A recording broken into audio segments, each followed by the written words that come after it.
This is a service pin and comes as a result of a 1-year, 2-year, 3-year anniversary within scouting and so on and so forth.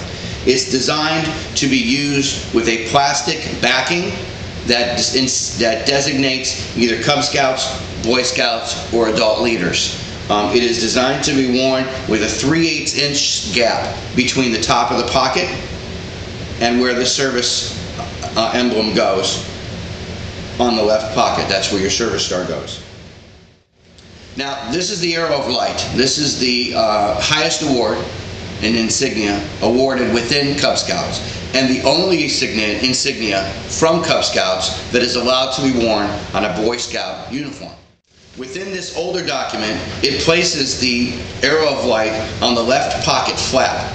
In the newer uniform literature, you're going to find that it places it below the pocket.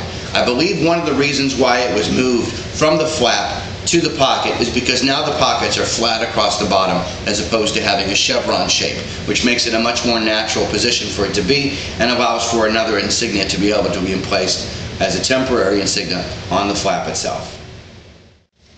Now, remember we were talking about this hidden button underneath. There are temporary types of awards and insignias that are available for you as a temporary decoration on your uniform. So here's an example of a vent patch. This one is from the Lenoche summer camp for Boy Scouts in 2009. These are designed with a loop so that Boy Scouts and Cub Scouts can hang them from their right side pocket button. Now, of course, new uniforms technically don't have buttons, they have Velcro. So what the manufacturer has done, based on the specifications from BSA, is include a button underneath this flap so that there's an opportunity to hang these insignias from your new uniform style. Okay, so now let's talk about the right-hand sleeve. And this one is a little bit off. I do need to make a correction on this one. The American flag is at the top of the shoulder. The American flag is then immediately followed by, in what's considered position 2 on the sheet, right sleeve, position 2. If you're in Cub Scouts, you will belong to a den. Your den marker or your den insignia should be immediately underneath the American flag, touching if possible. If you can get it that close, that's great, but we certainly want it to be nice and consistent and make it look all nice and even and parallel with the American flag. Now, below your den insignia, you want to leave a space from the top of the sleeve of at least 4 inches to what's considered position 3. On position 3, you're going to have your quality unit patch. This one is from 2007. I am now currently wearing this one, which is from 2008. And then when we achieve quality unit status in 2009, there'll be an additional patch. You'll only wear one.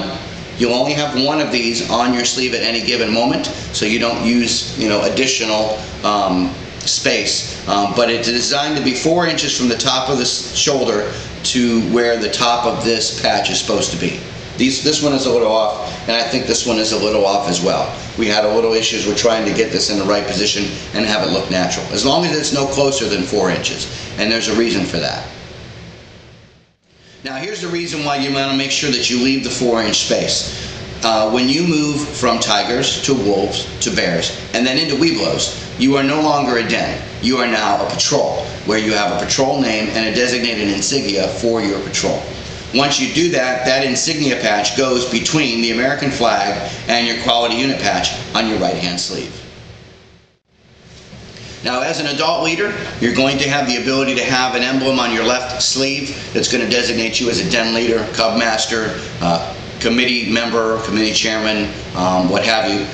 That's going to go on the left-hand sleeve. Now, with the advent of the new pocket, it is a challenge to get this attached to your uniform. Obviously, you're not going to want to lose the functionality of this pocket, so getting this sewn on to just the front part of the pocket really was the toughest part of doing the insignias on the uniforms.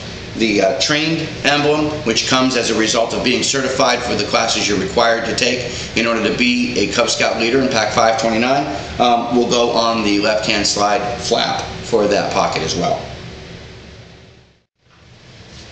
So again, here are some examples of temporary insignias that you could use or wear on your uniform. This one is from the 2009 Pinewood Derby.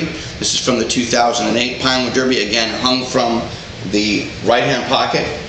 This is the emblem you receive for the University of Scouting. As an adult leader, you're asked to make avail of the education available to you within BSA.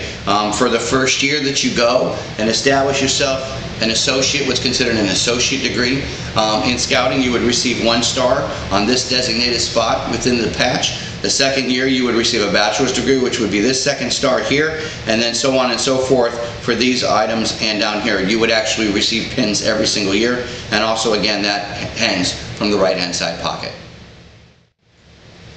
Now, what has been a new trend is vendors have come up with this single patch with an entire uniform unit number on it. We will endeavor to try to find a vendor for this type of patch here coming in the next couple months to find out the cost difference between 1 of these versus 3 of these. And if we find and feel as a group that this is cost effective, it definitely looks very nice and allows us to have a nice uniform look, for all the uniforms that the boys will be wearing, because it'll all be 1 patch and very consistent. Well, that concludes the first part of this installment of Scout TV, talking about uniforms.